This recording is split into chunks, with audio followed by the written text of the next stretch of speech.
welcome back. It's our summer version of Staff Reviews with Terry. I'm Terri Byers, a library assistant here at the Iowa City Public Library. My first book today is a cookbook. It is called My Vermont Table, and it's by Jocelyn Bullock Prado. I think that's how I'm pronouncing her name. She worked in Hollywood for a long, long time. Now, you may notice her middle name is Bullock. She is Sandra Bullock's sister. Older sister, as she points out. She was in Hollywood for a long time doing Hollywood things, publicists, that kind of stuff. Decided that cooking was her calling, and so she went to Vermont, of all places. And Vermont is a beautiful place, and there are 6 seasons in Vermont, the regular 4, and then maple season, and then the season just before winter turns to spring. And she highlights these recipes related to these seasons in this book. And it's a really good book. It's fun to read. It's a book that reads like a book, as a novel, as a fiction, as nonfiction. She's a good writer. The recipes are pretty easy to follow. And it's a book that I would recommend if you don't like cookbooks, but you want something that's kind of not so serious. And she makes a lot of good things. And I think she does run a cooking school up there. It's very hard to get into, much like the Lost Kitchen. The wait list is for years, apparently, at her cooking school. But she's a very serious chef in her own special self-taught way. So there you go. And then my second cookbook, because I did do a couple cookbooks, because it's summertime, you don't want to be serious, and cooking sometimes is just an escape.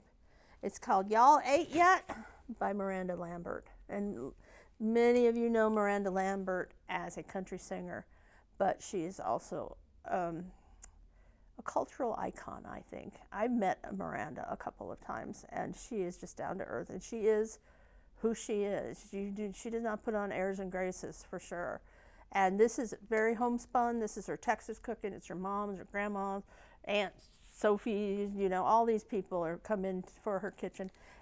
Again, there's a lot of pictures. I mean, she has like Trisha Yearwood's turkey, and she talks about her friendship with her. She also talks about the whole point of what they eat, and then like her grandmother's dressing. So she talks about Thanksgiving. She talks about being on the road, and you don't want to eat hotel food all the time. So they kind of learn how to cook on the road, and much like Patti LaBelle will tell you in one of her books. Fun book, all kinds of country good food, hearty food.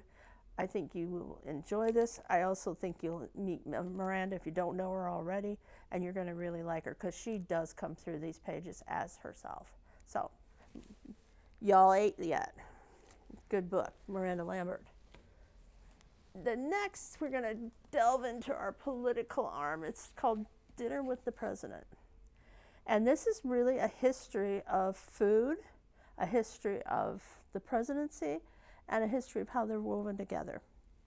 You learn such things as the Hoovers never let staff be in the room, or if they were in the room with them while they were eating dinner, they had to turn their backs to them because they did not want people to bother them with in unimportant things.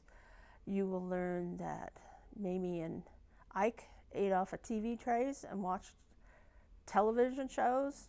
Ike liked westerns, Mamie liked the soaps, and that's how they had dinner. And then Ronald and Nancy Reagan, the same way. They would watch the news and eat off of TV trays in their living room. So some things change, some things don't change. Talk about various personalities that came with the presidency, all the chefs. The gentleman who was the pastry chef for years at the White House told many a tale, especially how Hillary Clinton, during all of the troubles that Bill had, ordered a mocha cake, and she went through summer having maybe 6 or 7 of those mocha cakes. You also learn about the preparation for weddings, like Tricia Nixon's and Lyndon Johnson's, which were both held at the White House, and that involved a lot of stuff. And the thing about the White House itself and the presidency is that, as Mrs. Bush was told, Barbara Bush was told, presidents come and go, the staff stays forever, and they do. And they don't talk very much, but when they get them talk, and they might. But it's also about food and what kind of food changes there were. You went through homespun regular food from the Trumans and the Eisenhowers, and then you hit the Kennedys, and it becomes the French culture, and it becomes fancy food, and becomes good food that the chef planned all 3 menus for the family. Their upstairs kitchen, which is in the living quarters. There's a formal dining room where they served guests. It was a bigger room so they could have more people there. And then the state dinners. And that, what takes place to do a state dinner. One of the funny stories in here was when Nixon became president in the inaugural, they wanted to know what they wanted. It was their first night. This is staff getting to know the president getting to know the staff. And Mrs. Nixon said, we'll have steaks for everybody, except I'll have just cottage cheese in my bedroom while I get dressed for the balls. There was no cottage cheese in the White House at that time. They had to go to a deli, Jewish deli in Maryland to find the cottage cheese. And they never were without cottage cheese because that was one of the Nixon's favorite foods. So it's good. You learn about Abraham Lincoln and his love of cornbread and love of simple foods, and then foods that aren't the most appealing, but they still ate them in the earlier years. The later years about the unfortunate pretzel accident with G.W. Bush, where he passed out because he choked on a pretzel, and how snacks become a big thing. You also learn about how the Obamas brought another change with the garden. There was always an herb garden, but there was never really a vegetable garden. With Michelle Obama, they put a vegetable garden in. And then, of course, the famous Trump. Let's have all the athletes and let's serve them what we think they were going to eat. And he orders a lot of McDonald's to serve them, which was everybody was offended by that, including the athletes and especially their parents. But it's a good read. It reads as a history book. It reads as a food history book. It reads as a presidential history book. So it hits 3 different histories in it. I really like this book. I read it. It took me a long time to read it because there's a lot of details in it. But again, Dinner with the President. It's a very nice thing, a very nice book. And also you get to learn a little bit about the families and culture as it changes. So I recommend that one. Now we're going to move to some music and some politics. And this is a brand new book. These are all new books, by the way.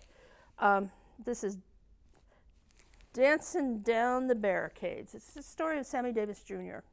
and how he was viewed in culture and in political realms and in the civil rights movement.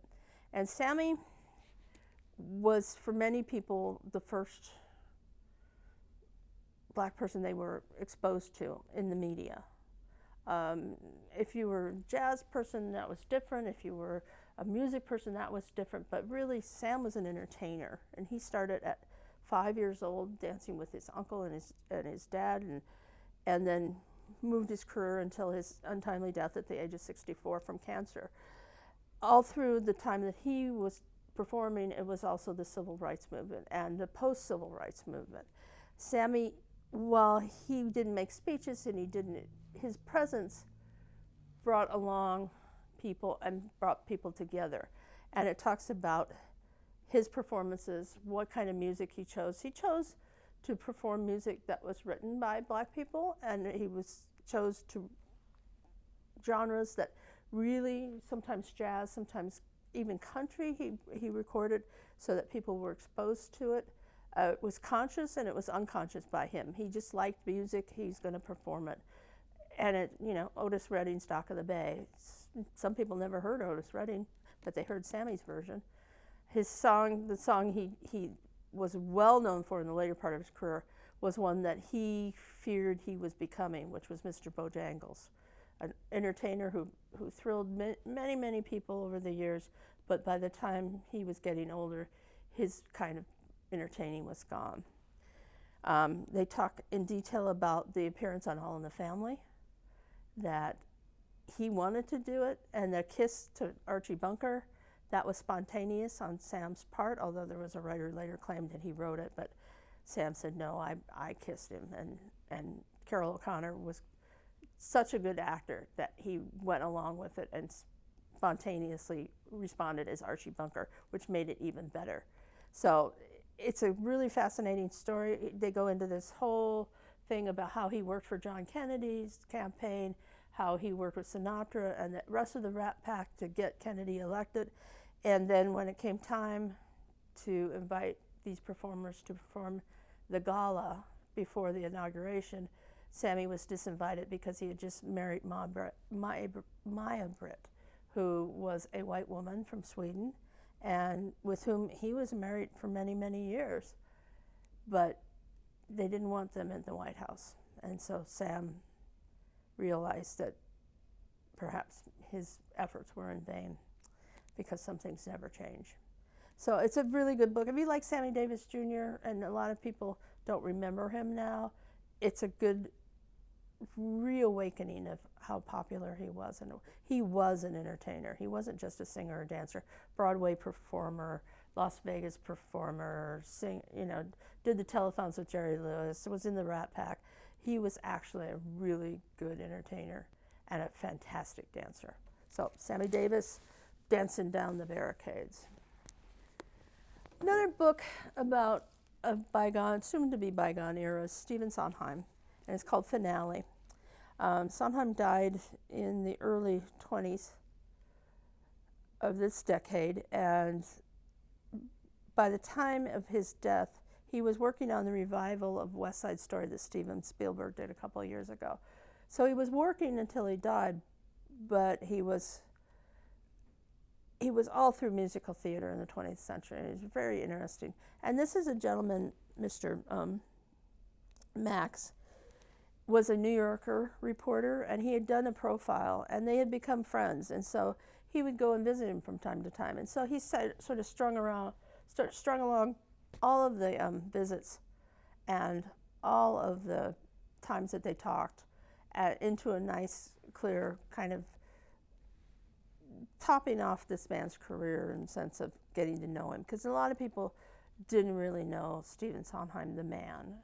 And it's a very nice cap of familiarizing. He was a big game player. He lived next door to Katharine Hepburn. They would play backgammon together. Sometimes they would play it through windows. And it's a fascinating story about Broadway and about musical theater and about, there's very much a political part of musical theater, which he played that. The writer asked about Andrew Lloyd Webber, and Sondheim got very upset with him. He said, "Why do you need my opinion about Webber?"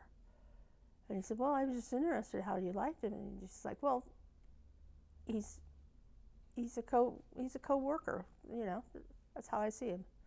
But he says, "I don't have an opinion."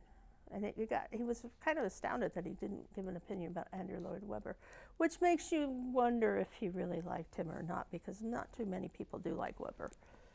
But that's a good story. That's Stephen Sondheim, who, again, somebody who is an icon, but really not too much is known about him. I'm sure the big biography of Sondheim will come out in the next 10 years, and there'll be a revival. But his plays are still, a lot of his, West Side Story, for instance, it's still out there.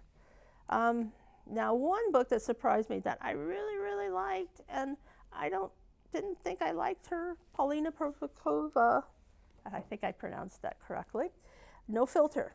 And she talks about the last part of her life, about being in the bubble, as she calls it, and as being a supermodel and being thought of as a face.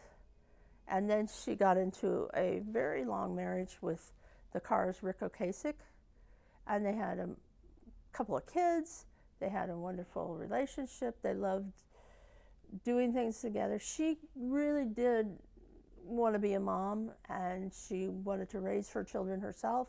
So she sort of dropped off the modeling world. And if you do that, you sometimes are forgotten. She wasn't forgotten. She would have little comebacks, or she'd do some work. But it was okay with Ocasek. They kind of worked with his schedule as a musician. He was on the road a lot. So she was at home, and they weren't at home. And then all of a sudden, about 6 years ago, they announced their separation after at least, I think they were married for at least 20 years, and everybody was surprised at that.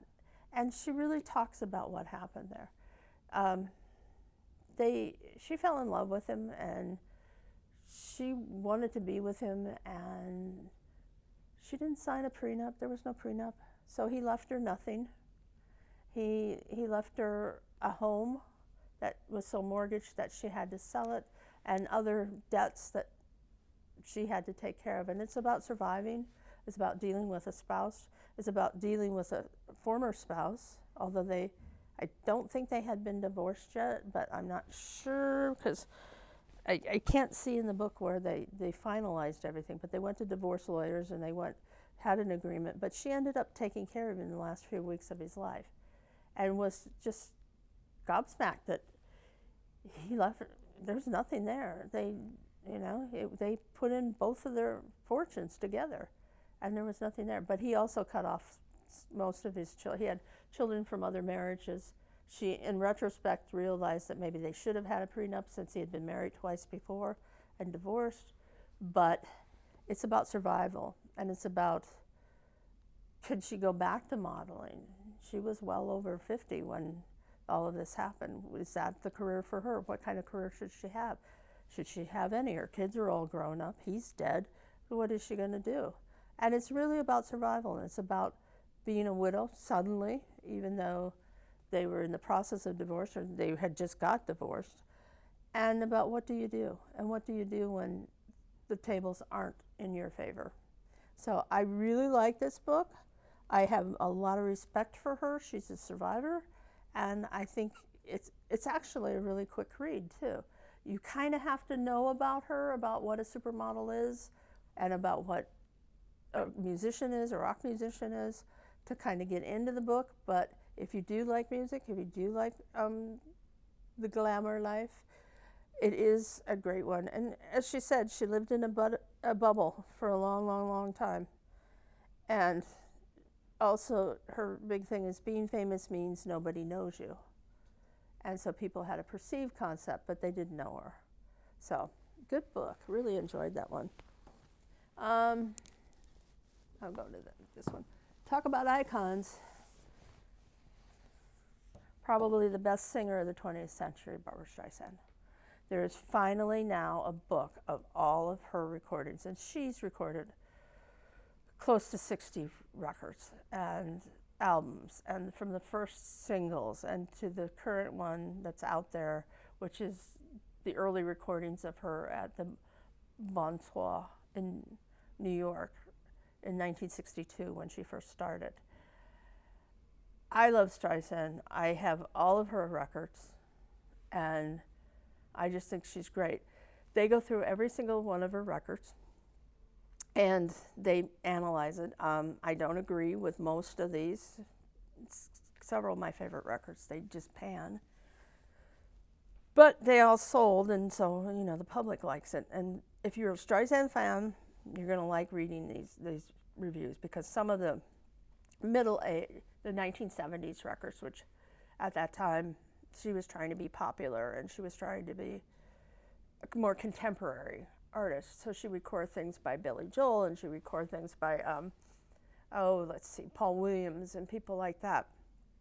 And contemporary songwriters, as opposed to her early beginnings when she was recording the Great American Songbook for most part. Harold Arlen and Richard Rodgers and all of those, Cole Porter, all of those writers.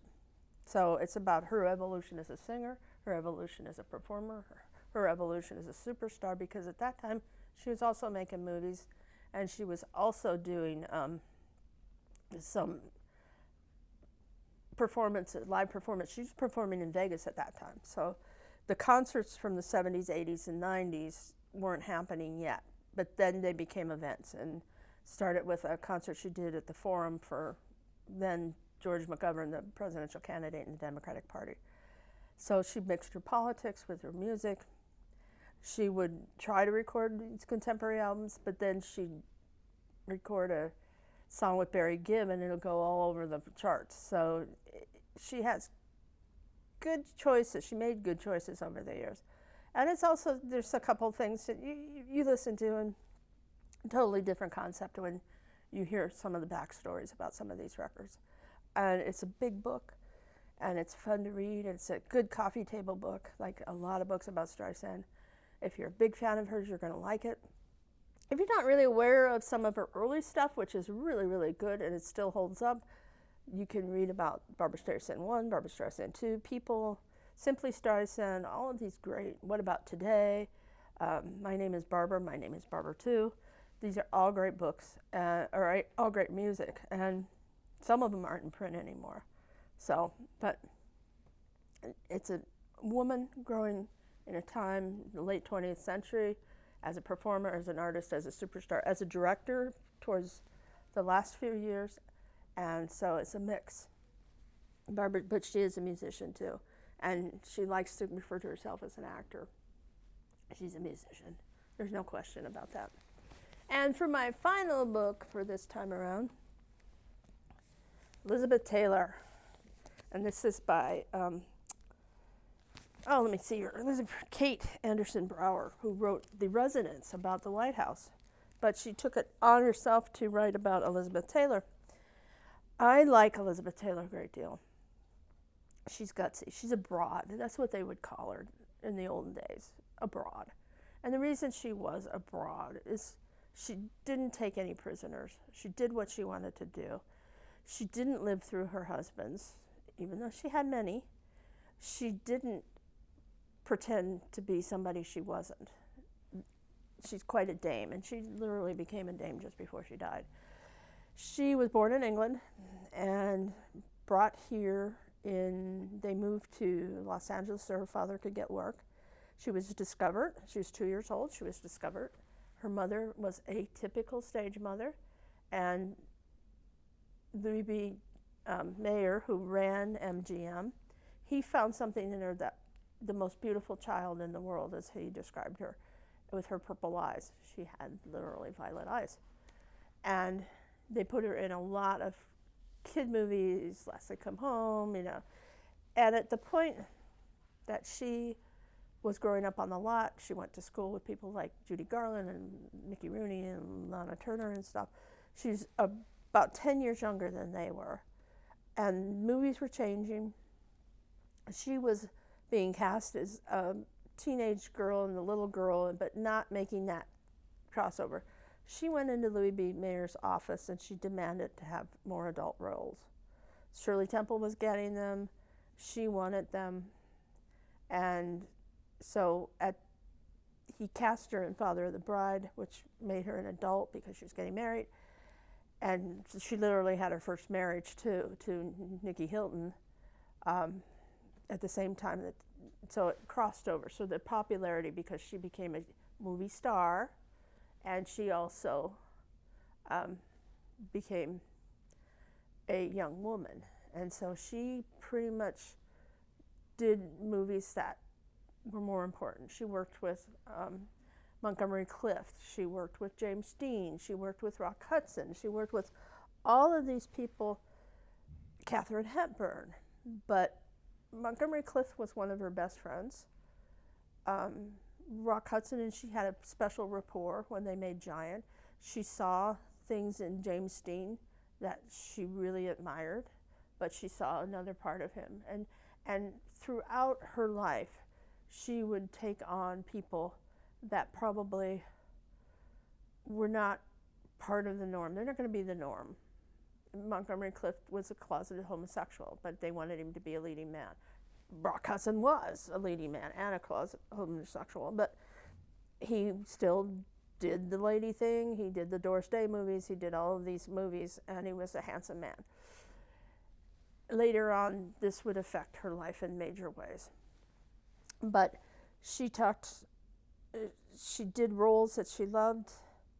She got married a lot. She got married to Nicky Hilton, Wilding, and then the love of her life, Mike Todd. And Mike Todd, bigger than life. I'm waiting for a book about Mike Todd and how important he was to the film industry, because that's coming.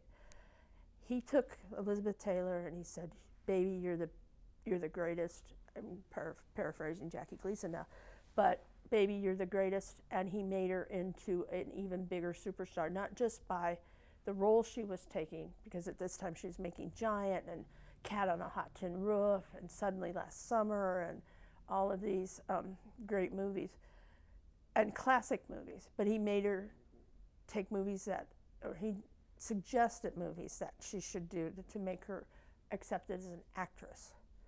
And they had a great love affair. They just had a baby.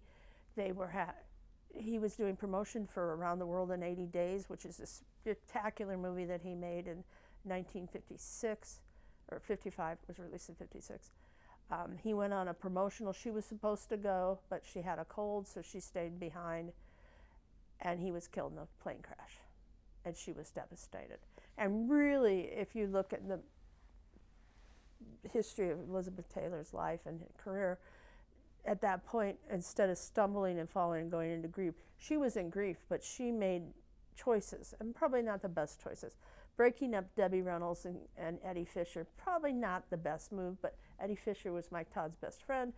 She turned to him for comfort. She was a widow, sad, she had a little tiny baby, she had 2 little boys, she had kids. Well, he had kids too, one of them being Carrie Fisher, but he left America's sweetheart for her, and she became, woo. And then she starts getting into her work, and she made Butterfield 8, won the Oscar for that because she almost died, and so they gave it to her, is what everybody assumes, because Butterfield 8 with Lawrence Harvey. In retrospect, I think it's a nice movie, a good movie. Most people pan that movie, but she was a call girl. She wore mink. It's Elizabeth Taylor. What are you going to do? So then she goes to make a movie called Cleopatra, and she meets the second great love of her life, Richard Burton, who was also married at the time.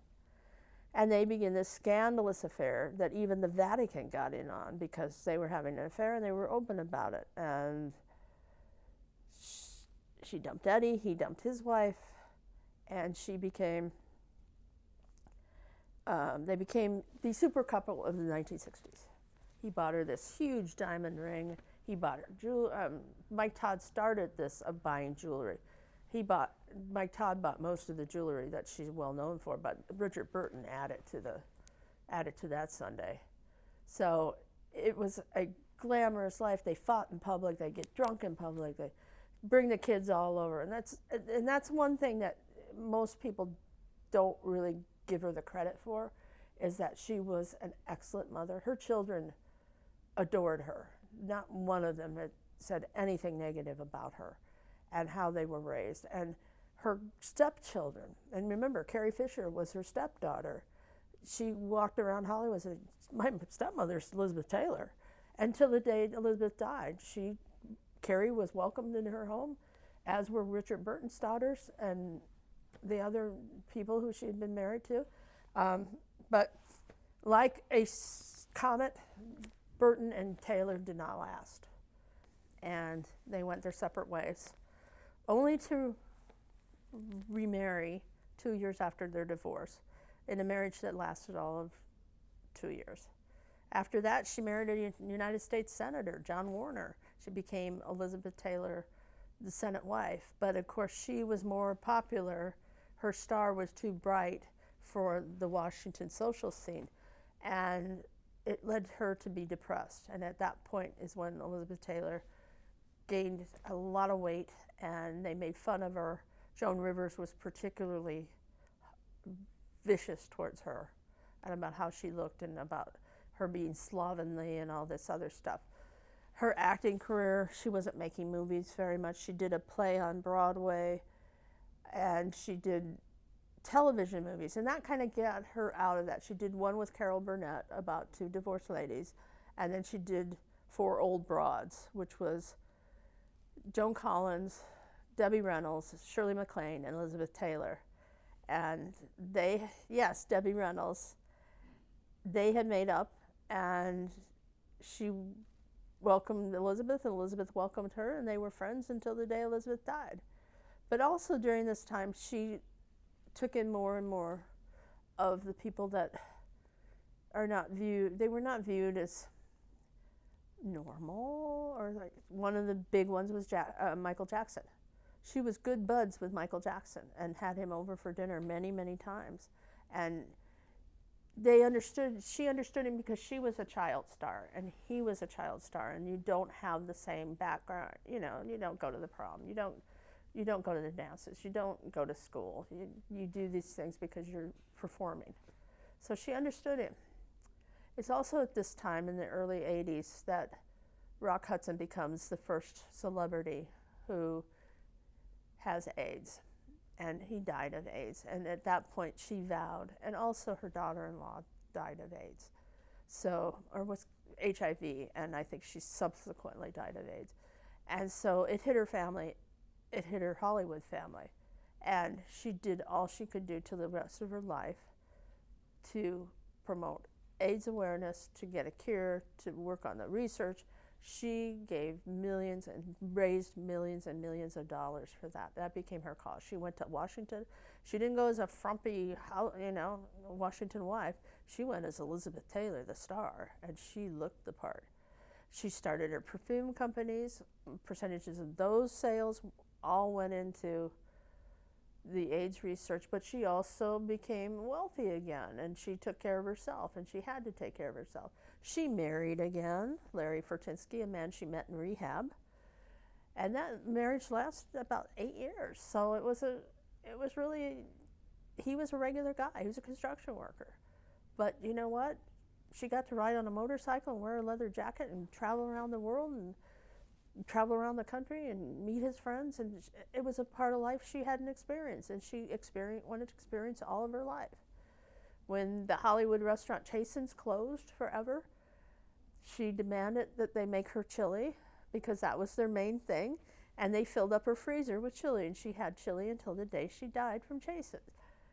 That's Elizabeth Taylor, and that's why I liked her so much, is that she did what she wanted to do, had to do what she wanted to do, went on the Tonight Show with Johnny Carson and just wiped the floor with him because she said, "Johnny, you're just making assumptions.